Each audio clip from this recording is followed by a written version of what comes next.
जो जिम्मेदारान हैं इनके खिलाफ कोई कार्रवाई होती है आपको नजर आ रही है?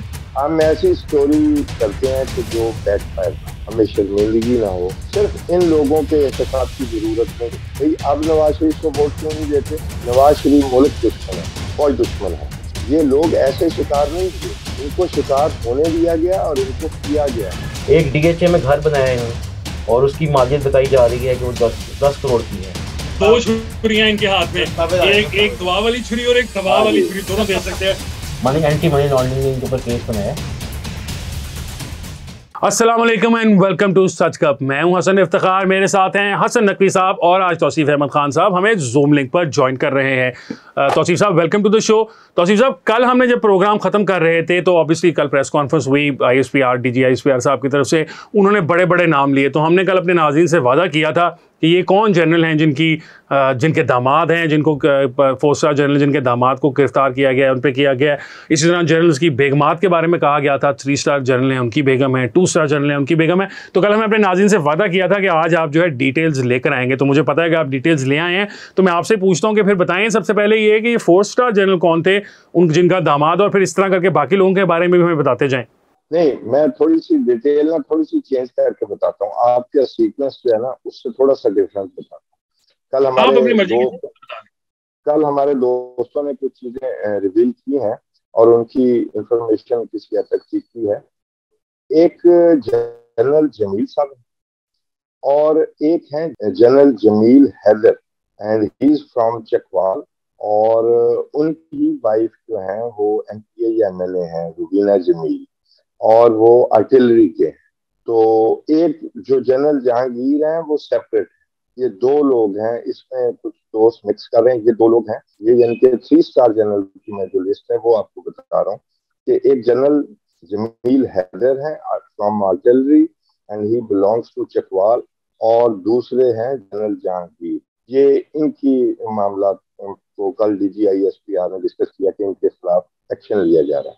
दूसरी जो बात है वो है 4 स्टार जनरल। मैं आपको हिंट्स दे देता हूँ ताकि फिर लोग बड़े ज़हीन हैं, हमारी नाज़रीन बड़े ज़हीन हैं, वो खुद ही इसको गेस कर लेंगे। ये 4 स्टार जनरल हैं, लेकिन ये कभी आर्मी चीफ नहीं रहे, ये कभी CJSC नहीं रहे, ये नेवल चीफ नहीं रहे, ये एयर चीफ नहीं रहे। यही 3-4 होते हैं ना। तो डिक्टेटर्स के दौर में कुछ जनरल्स ऐसे होते हैं, यानी कि प्रमोशन नहीं रोकी जाती, तो वो आर्मी चीफ के ओहदे पे फंसा रहता है और नीचे से प्रमोशन एक ओहदा क्रिएट किया जाता है, vice chief of army staff. तो ये जो है इनकी वाइफ, ये vice chief of army staff है, और इनका जो दामाद है वो एक साबका IG है। उनका वो दामाद भी गिरफ्तार है, और ये बल्कि इनकी शादी, इनकी जो बारात है वो तो मैंने बारात भी खाई हुई है।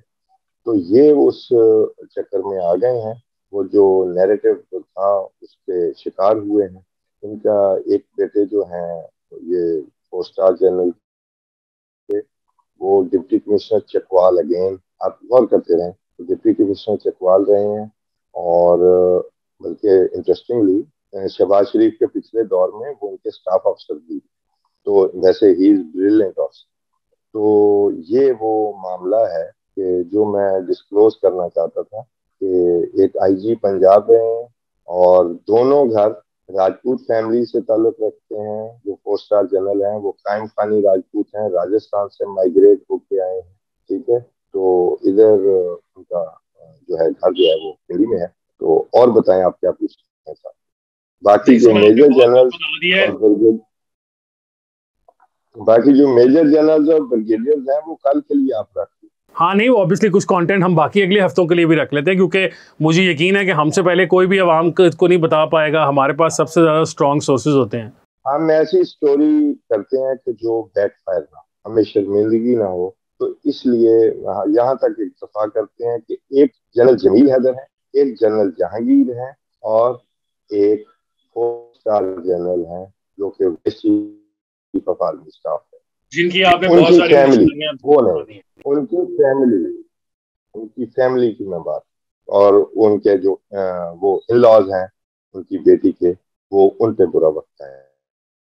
लेकिन मैं आपको हसन एक बात बताऊं, सिर्फ इन लोगों के एहतसाब की जरूरत नहीं। आप इन सीनियर लोगों को इंटरव्यू करें। मैंने बहुत सारा सर्वे किया, तो मैंने उनसे पूछा है कई लोगों से कि आप इमरान खान से पहले किसको वोट देते। आपको पता है, आपको हैरानगी होगी, वो 3-4 दफा नवाज शरीफ को वोट दे चुके। भाई अब नवाज शरीफ को वोट क्यों नहीं देते? नवाज शरीफ मुल्क दुश्मन है, फौज दुश्मन है। और इससे पहले वो जवानी में उन्होंने भुट्टो को भी वोट दिया था कि उस वक्त भुट्टो का करिश्मा बोल रहा था। उन लोगों का एहतसाब भी जरूरी है। जनरल आसिम मुनीर ने बहुत अच्छा किया, अपने इदारे में, अपने महकमे में ये झाड़ू फेरा है। लेकिन जो लोग इनका शिकार करते रहे, जिन्होंने बिलियंस ऑफ रुपीज लगाए इस बयानिए के लिए कि फला मुल्क दुश्मन है, फला फौज दुश्मन है, उनका एहतसाब भी जरूरी है। और पैसे लगाए भी सरकार के और पैसे बनाए भी। इन लोगों का एहतसाब जो पिछले 10-12 साल से हो रहा था, वो करेंगे तो तब ये जो पंजाब में एंटी एस्टेब्लिशमेंट बयानिया पॉपुलर हुआ पिछले 8-10 साल से, तब जाके वो खत्म होगा। उसके दो सेगमेंट्स, आप ए पॉलिटिकल होंगे और आप अपना एहतसाब खुद करेंगे। ये लोग ऐसे शिकार नहीं हुए, इनको शिकार होने दिया गया और इनको किया गया। वो जिम्मेदारान सामने लाए गए। वो जिम्मेदारान सामने लाए जाए। नकवी साहब, आपका क्या ख्याल है कि अब बता तो दिया उन्होंने कि वो जनरल साहबान कौन थे, लेकिन आपके ख्याल में ये जो जिम्मेदारान हैं इनके खिलाफ कोई कार्रवाई होती है, आपको नजर आ रही है? जी, कार्रवाई होनी तो चाहिए मेरे ख्याल में। चाहे वो जनरल फैज़ हमीद का, जिसका कहा जाता है कि वो प्रोजेक्ट इमरान खान के पीछे थे और जैसे माइंड बनाते रहे, वो भी लोग, उनके खिलाफ भी एक्शन होना चाहिए। और अगर जनरल पुराने बाजवा साहब जो आर्मी चीफ थे, अगर वो इन्वॉल्व है तो उनके खिलाफ भी, पहले माजी में ऐसा नहीं हुआ, लेकिन मेरे ख्याल में जिस तरह आसिम मुनीर साहब स्टेप ले रहे हैं, पहले माजी में हमने जो इस दफ़ा एक्शन होता नजर आया, वैसा एक्शन भी होता नजर नहीं आया। और ये हम पहले भी, हसन आपको याद होगा, हम अपने शो में बात कई दफ़ा कर चुके हैं कि इस दफ़ा जो हमारी इस्टेब्लिशमेंट है वो 9 मई के बाद, दिल खराश वाक़े के बाद, किसी को माफ़ करने के लिए तैयार नहीं है। और जैसे हमारे ये DGI साहब ने कहा भी है उसकी प्रेस कॉन्फ्रेंस में कि जैसे अगर आम फौजी फैमिलीज़ हैं वैसे सिविलियन फैमिलीज़ हैं, अगर उनको कोई रियायत नहीं मिलेगी तो इनको भी कोई रियायत नहीं मिलेगी। तो नकवी साहब, ये आपके ख्याल में जो मामलात हैं वो इस तरफ जा रहे हैं, ख़वातीन के हम नाम अभी ऑब्वियसली ले नहीं रहे, हमें बहुत सारे नाम एक्चुअली पता भी हैं। मैं अपने नाज़रीन को ये बताना चाहता हूँ कि हमारा मकसद एक्चुअली फैमिलीज़ को बदनाम करना या उनके बारे में गुफ्तगू करना नहीं। हम कोशिश करते हैं कि सियासतदान हों, ब्यूरोक्रेट्स हों या फौजी जनरल्स हों, उनकी तक बात को महदूद रखा जाए, उनकी फैमिलीज़ तक ना लेके जाई जाए बात। लेकिन फिर होता ऐसे है कि अगर ख़वातीन इन्वॉल्व होना शुरू हो जाएंगी, चाहे वो बलवा करने में इन्वॉल्व हों या जो अगली हमारी अब स्टोरी है नकवी साहब की तरफ जिसके लिए मैं जाना चाह रहा हूँ वो हो, तो वहाँ पर अगर जो चीज़ें हैं, अगर वो पैसे जो हैं वो ख़वातीन के नाम पर बनाए जा रहे हैं, या अगर आप पैसे कमा कर उनके नाम पर पार्क करना शुरू कर देते हैं, तो लामहला फिर प्रोग्राम्स के अंदर डिस्कशन होगी। तो नकवी साहब, खबर क्या लेकर आए हैं आप हमारे लिए? यार, ये आप जैसे बात की ना, आपके लिए बात कर कहते हैं। देखें, उन्होंने जनरल फैज हमीद का नाम लिया। देखें, जनरल फैज हमीद ने को एक प्रोजेक्ट बना के दिया कि ये प्रोजेक्ट बनाने के बावजूद कामयाब नहीं हो रहा। अब आपने लोगों को छितर मारे, डंडे मारे, महकमा ज़राअत बने, कुछ बने, आपने इस प्रोजेक्ट को कामयाब कर। मैं आपको इससे भी पीछे लेके जा रहा हूँ। ये पाशा कौन था, ये हीरोल इस्लाम कौन था, ये कौन कौन से लोग इमरान खान के पीछे बैठ के हाइब्रिड रजीम की प्लान रहे। ये आपको ज्यादा पीछे नहीं, कम से कम 12-14 साल पीछे जाना पड़ेगा। ये प्रोजेक्ट इतना नहीं है रिसेंट पास्ट में कि जनरल फैज हमीद पे सिर्फ हम डाल दें।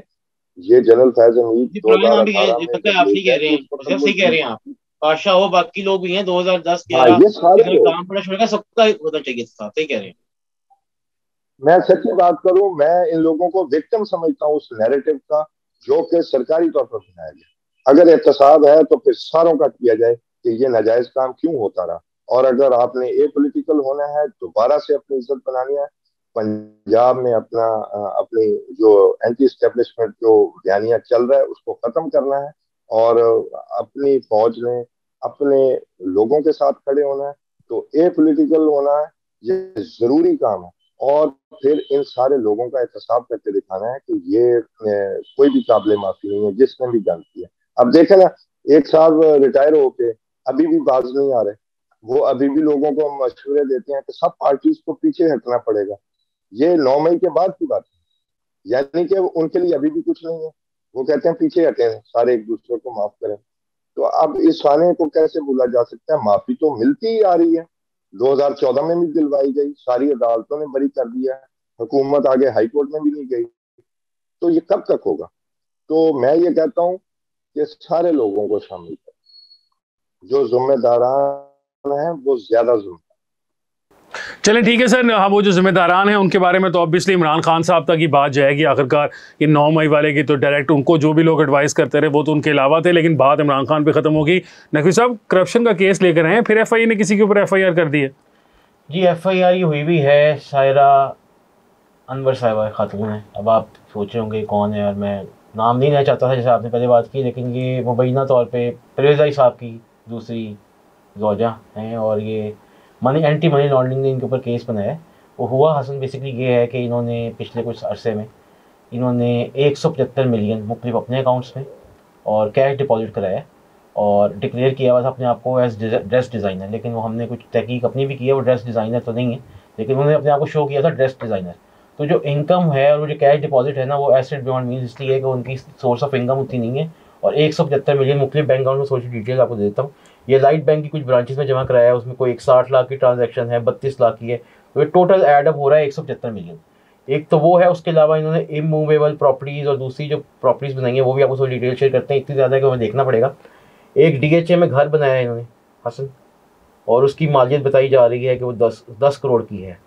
उसके अलावा अपार्टमेंट है एक, वो gold crest mall residency face 5 ये DHA में है, इसकी भी मालियत बताई जा रही है कोई 19 लाख के करीब ना, 1 करोड़ 97 लाख रुपए। उसके अलावा एक हाईलक्स रीवो गाड़ी उन्होंने बनाई है। उसके अलावा एक टोयोटा फॉर्च्यूनर है, होंडा टुक्सन है। अच्छा, इसके अलावा हमें पता लगा है, हमने कोई अपनी भी तहकीकात की हैं जिसके पे अभी और केस भी आगे देखने में आएगा, रजिस्टर होगा। वो एंटी करप्शन में शायद एप्लीकेशन दे दी गई है, वो भी मैं चेक कर रहा हूँ अपने सोर्सेज से।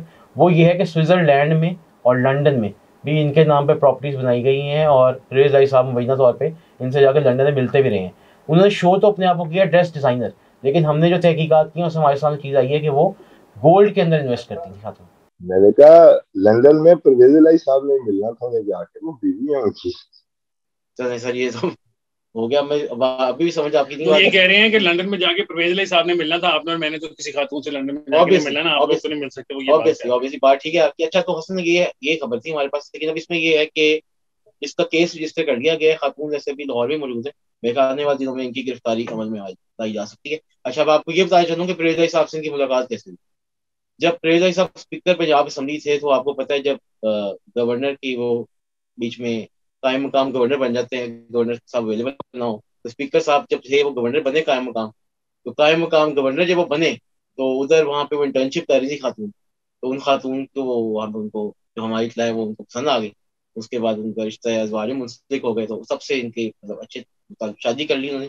और ये एसेट्स के बाद इन खातून के एसेट्स में जो नुमाया तब्दीली देखी गई है ना, वो उनसे शादी के बाद। चलें, ये तो बहुत बड़ी खबर थी नाज़रीन। हसन नकवी साहब ने ब्रेकिंग न्यूज़ स्टोरीज देते रहते हैं। जी तौसीफ साहब, आप क्या कह रहे हैं? वैसे मैं एक बात बताऊं, जिसके बारे में हसन कह रहे कि वो गिरफ्तार होंगे, तो वो गिरफ्तार होगा। वो चाहे ये हसन की खबर इतनी ऑथेंटिक होती है। बस दुआ करेंगे किसी दिन हमारे साथ गुस्सा खा के हमें ही ना कह दें कि आप दोनों में से कोई गिरफ्तार होने वाला है। ये इनकी तो पेशेनगोइयाँ जो हैं वो बीबी जो खान साहब को देती हैं पेशेनगोइयाँ, उससे भी आगे चली गई हुई हैं। असल मैं तो बना के रखता हूँ, एक तो सहाफी है, ऊपर से सैयद है, तो इसकी तो दुआ भी लग जानी है, इसलिए हम तो भाई बना के रखते। हाँ, 2 छुरियां इनके हाथ में, एक दुआ वाली छुरी और एक दबाव वाली छुरी, दोनों दे सकते हैं। तो तौसीफ साहब, आज के प्रोग्राम का वक्त हो गया खत्म। नाज़रीन, इंशाल्लाह आपसे मुलाकात होगी कल एक और प्रोग्राम के साथ। मुझे हसन इफ्तिखार को, तौसीफ अहमद खान साहब को और हसन नकवी साहब को दीजिए इजाजत। अल्लाह हाफ़िज़।